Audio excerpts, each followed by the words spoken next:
In this video, I will briefly talk about this paper, Data-Driven Discovery of Partial Differential Equations.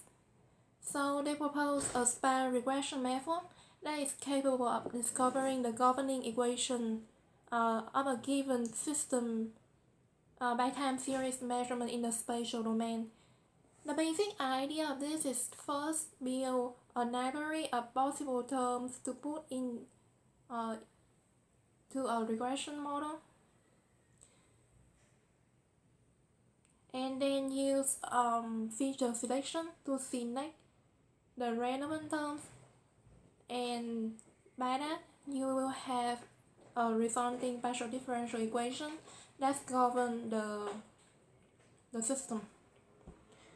So to be more specific, they consider a parameterized and nonlinear PDE of the general form as in equation 1.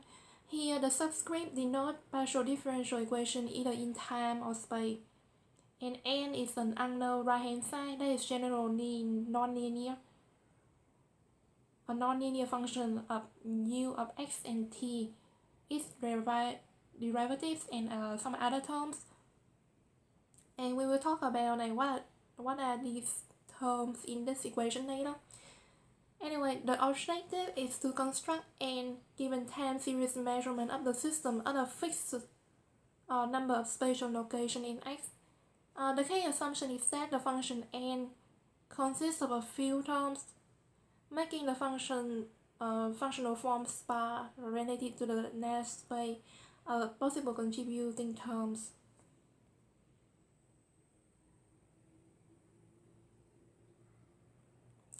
For example, in Berger equation,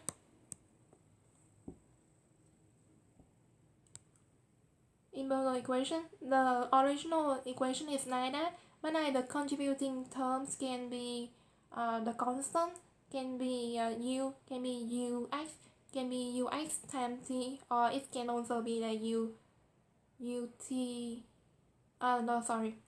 ux, and so on. They can be various terms, but we will construct the library of features, and then we use feature selection to find out the most important terms only, and then at the end then we can get this equation. So that's the idea.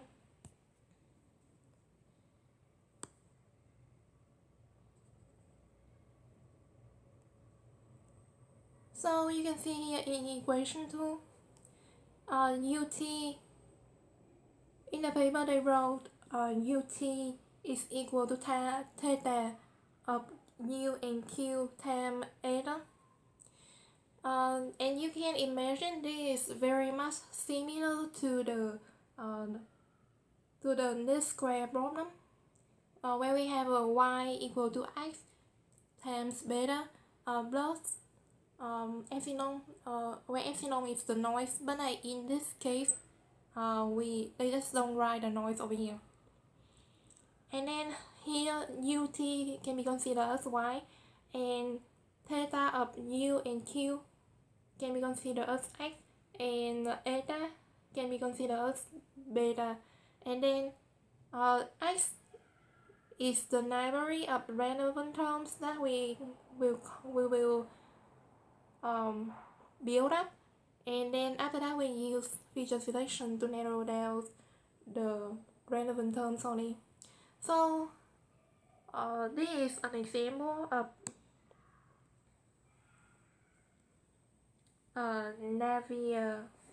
Navier-Stokes equation.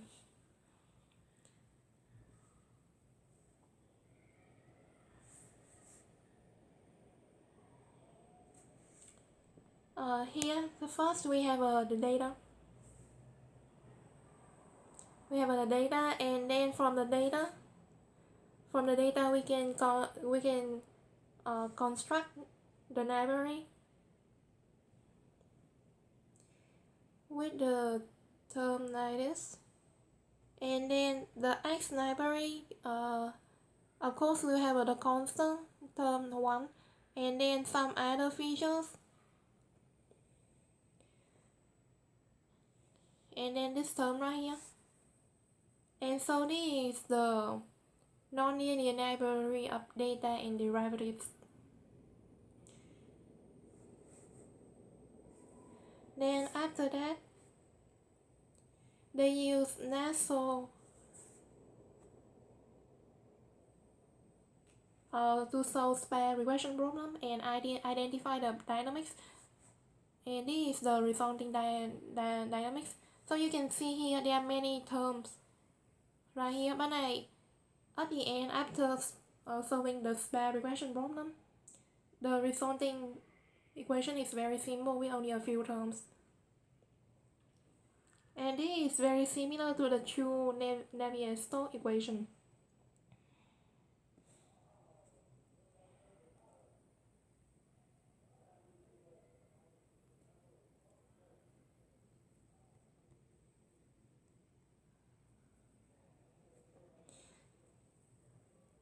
So now let's talk about building the library of potential terms.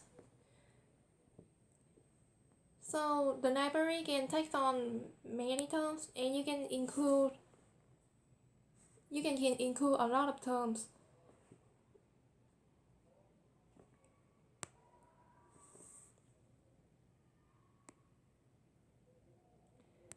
As in equation 4, you can have the first term, of course, is the constant term 1, and the next feature is u, and the next feature is u2, u to the power of 2, and so on, and the derivative ux, and the other interaction terms. So basically we're building from the data a library of relevant terms, of potential relevant terms, and then we use the constructed data to space regression or whatever feature selection method to find out the relevant terms.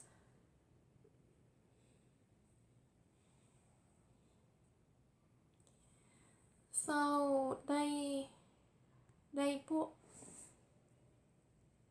have the code on GitHub. So in the GitHub repository, you can see the supplementary materials with many examples and other stuff, and the example photos. But let's visit the BD file function a little bit. So here there are many functions that they have. This is like numerically compute the differential equation. The differentiation, sorry.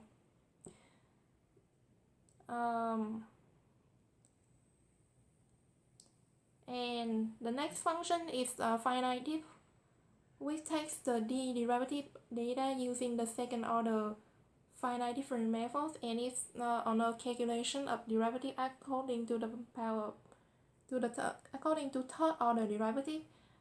But it will work very poorly when taking derivative higher than 3.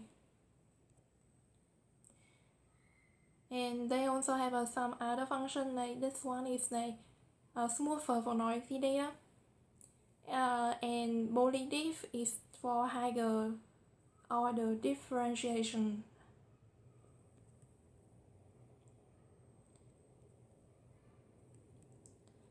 And here they also have the build theta function. So this will build a matrix of columns representing polynomials up to degree p of all variables.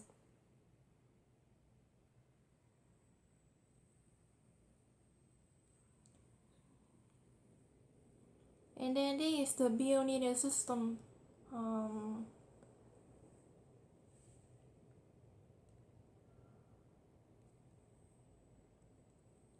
When there's a lot of data, we can also subsample the data instead. And in this work, they also consider subsampling the data, taking some samples only, so it reduces the computation cost.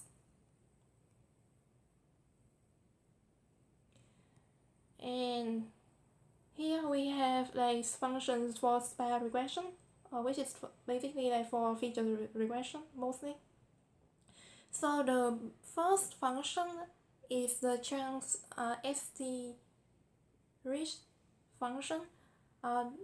This is the method that they propose in algorithm 1, and I think you can find the algorithm 1 in the supplementary material. That's what I use. And of course there are many feature selection methods. A typical one is natural regression.